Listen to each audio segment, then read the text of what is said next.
બા આ એક દીકરી અને વહુમાં બધા પરિવારમાં ઘણામાં તફાવત હોય છે કે દીકરી છે ને વહુ રીતે રાખે તો ઈ તફાવતમાં તમારું શું કહેવાનું છે?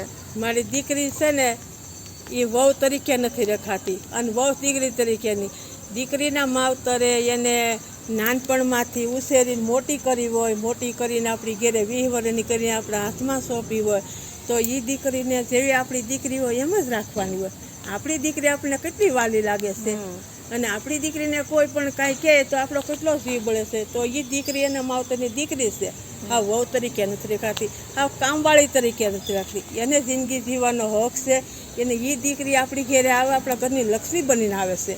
તો એ દીકરીને તમે આનંદથી જીવાજો અને એ જીવે તો આપણને જીવાડે અને આપણું ગટપણમાં પાળે તો એ દીકરી છે. અને દીકરીનો કેવું હાયલો આવે પરંપરાથી કે દીકરી નાનું બાળક હોય એમાંથી 20 વર્ષની થાય, એ પાડકે ઘેરે જાય અને દીકરી બાપના કાળજાનો કટકો છે.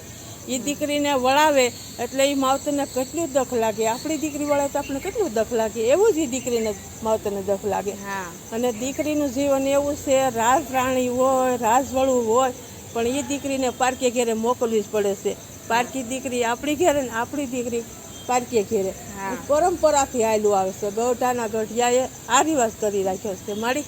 હા, અને એક દીકરી છે એ આપણી ઘેરે આવે, આટો આવે કે મારા માવતરના હું ખબર પૂછાવું, તો 1 દિવસ રોકાય, 2 દિવસ, તો આપણે એમ થાય આપણી દીકરી હોય તો હજી 2 દિવસ રહે તો વધારે કેવું સારું. એમ આપણી પત્ની, આપણી વહુ હોય એ એના પિયરમાં જાય કે હું મારા પપ્પાને, મારા મમ્મીને હું ખબર પૂછાવું, તો ત્યાં જાય તો આપણને એમ થાય કે હવે કેદી આવશે, 2 દિવસ થઈ ગયા, 3 દિવસ. તો આપણી દીકરી અહીંયા રહે તો આપણને ગમે એમ. આપણી વહુ ત્યાં જાય તો એની દીકરી છે ને એના માવતરની, એને એમ થાય ને કે હજી 2-3 દિવસ રહે તો કેવું સારું. એમ જે દીકરીને વહુ જેમ આપણે દીકરીને રાખી એમ જ આપણે વહુને દીકરી તરીકે જ રાખવાની. એમાં ભેદભાવ ક્યારેય નહીં કરવાનો. નહીં. એ જે દીકરી છે એ આપણી ઘરની લક્ષ્મી છે. એ દીકરી એના માવતરને 20 વર્ષની આપણા હાથમાં હોપી હોય તો એને આનંદથી જીવવા દેવા, એ આપણને જીવાડે અને આપણા ગટપણ પાળે. હા, ને આપણે દીકરીને જો વહુને દીકરી જેમ રાખી હોય તો એ આપણને ગટપણમાં હાંસવે, આપણા ગટપણ પાળે, આપણી સેવા કરે. જ્યારે આપણે એની જરૂર હોય ત્યારે આપણે એ રોટલા ઘડી દે, પાણી આપે. તો જેટલી વહુ કાયમ આવે એટલી દીકરી એ સમયે થોડી કાયમ આવે છે. નહીં. એમ, અને એ એક દીકરી એના પિતાનો કાળજાનો કટકો છે ને, ફૂલની જેમ ઉછેરીને મોકલી છે.